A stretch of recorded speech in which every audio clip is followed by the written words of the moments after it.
Phase culture, épisode 3, prise 15, l'échantillonnage. Dans l'épisode 2, nous avons vu que la troisième étape de la création d'un sondage est l'échantillonnage. C'est un processus technique et crucial à l'intégrité d'un sondage. Mais pourquoi échantillonne-t-on ? Interroger entre 30 et 50 millions de Français à chaque sondage sur le territoire serait bien évidemment beaucoup trop coûteux en temps et en argent. On sélectionne alors quelques individus qui répondent entre guillemets pour tout le monde. Le cœur de la théorie d'échantillonnage consiste à déterminer comment sélectionner ces individus aléatoirement tout en obtenant les résultats les plus proches de la réalité que possible, ce qui est loin d'être évident. La première apparition d'échantillonnage a lieu en France avec Pierre-Simon de Laplace en 1785. Il effectue alors un recensement de la population sur une sous-partie de cette dernière. Ce n'est qu'à partir de 1925 que l'échantillonnage aléatoire est totalement accepté. Il y a deux méthodes principales, le sondage aléatoire simple et la stratification.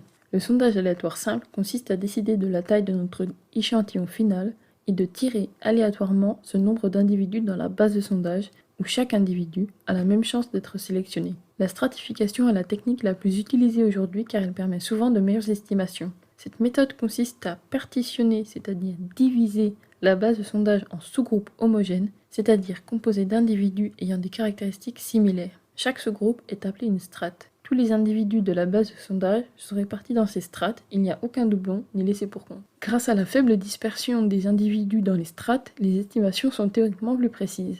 De plus, les strates étant homogènes, on peut moduler leur taille et construire des strates plus ou moins grandes selon les caractéristiques des individus des strates. C'est une pratique courante et utile car plus on souhaite avoir une précision élevée pour une estimation d'une petite proportion, plus il faut un échantillon important. Comme par exemple, si le gérant d'un cinéma voulait connaître le pourcentage d'étudiants qui achètent des places le mardi.